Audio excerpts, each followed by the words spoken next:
Alô amigos, vamos agora à discussão da questão 03 do nosso simulado. Essa questão é uma questão que foi utilizada no vestibular do IF São Paulo, ano 2012, evidentemente elaborada pelos professores do IF.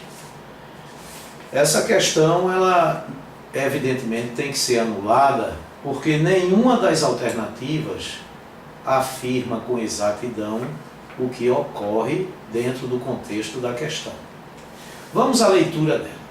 Silvio foi ao supermercado e comprou carne. Ao lado apresenta-se a etiqueta da embalagem. Aqui é a etiqueta. Na etiqueta tem um código de barras, um código que deve ser de controle interno do supermercado, a especificação do produto, carne bovina, aqui um preço em reais por quilograma, R$16, isso é constante o preço. Aqui o peso, que deveria estar massa, né? Mas é muito comum em nossos supermercados, ao invés de se dizer massa, dizer peso, até porque em linguagem coloquial as pessoas sempre se referem à massa, chamando-a de peso, 12 microquilogramas. Essa massa varia de embalagem para embalagem e aqui o preço que a pessoa vai pagar por essa massa de carne, que também vai variar de acordo com a massa. Então aqui você tem duas variáveis, duas grandezas que variam, massa e preço, e uma constante, que é o preço por quilograma. Relendo. Silvio foi ao supermercado e comprou carne. Ao lado apresenta-se a etiqueta da embalagem, que já discutimos. Tendo-se em conta os dados da etiqueta da embalagem, Silvio construiu a seguinte tabela. A partir daquela etiqueta, ele construiu essa tabela. Ele também poderia ter construído essa tabela utilizando 4 pacotes que tivesse lá na gôndola de carne, na gôndola refrigerada. Se na embalagem tiver 0,1 kg de carne, o preço a ser pago em reais é R$1,6, R$1,60. Se tiver 0,2 kg de massa de carne, ou seja, 200 gramas, o preço a ser pago seria R$3,20.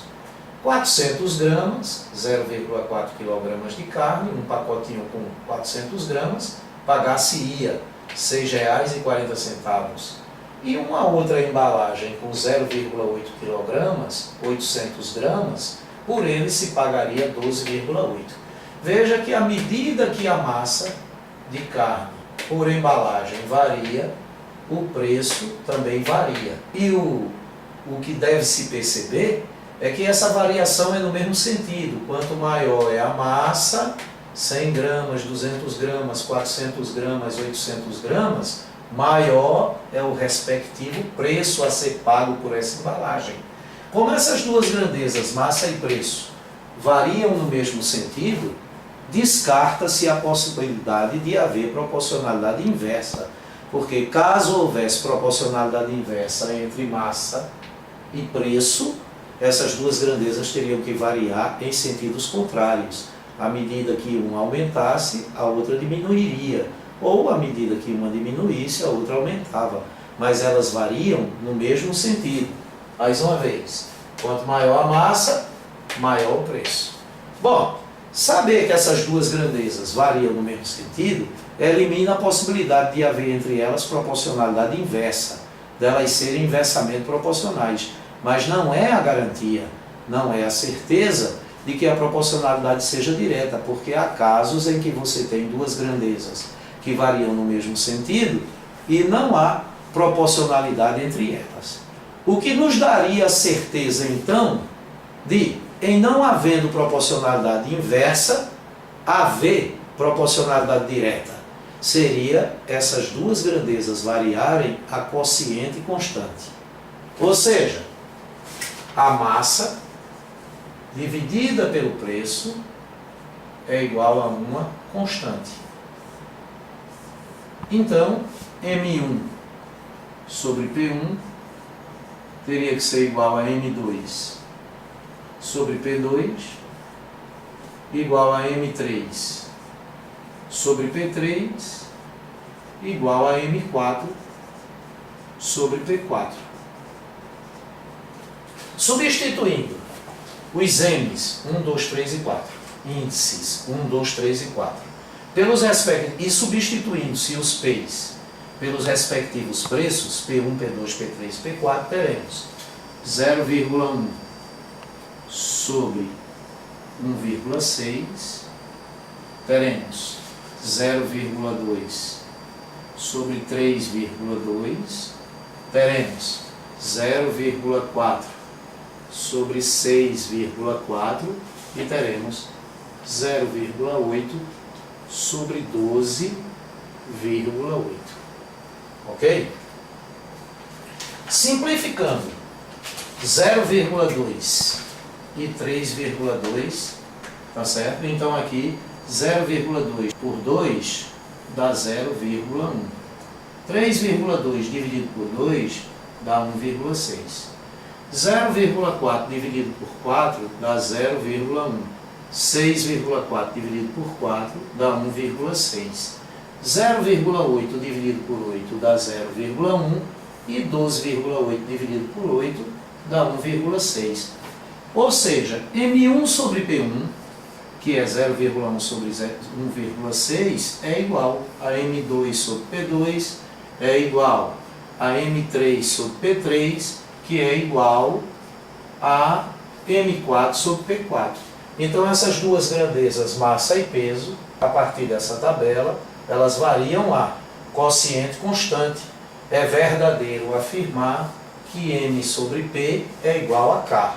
Então essas duas grandezas são diretamente proporcionais.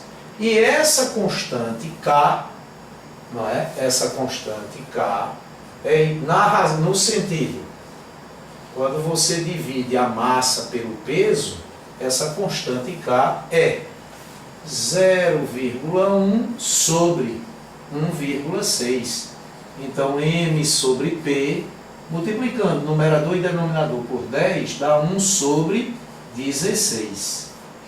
Então, a massa de carne em cada embalagem e o preço a ser pago por essa embalagem são duas grandezas diretamente proporcionais, e a constante de proporcionalidade que você obtém ao dividir a massa pelo peso é 1 sobre 16.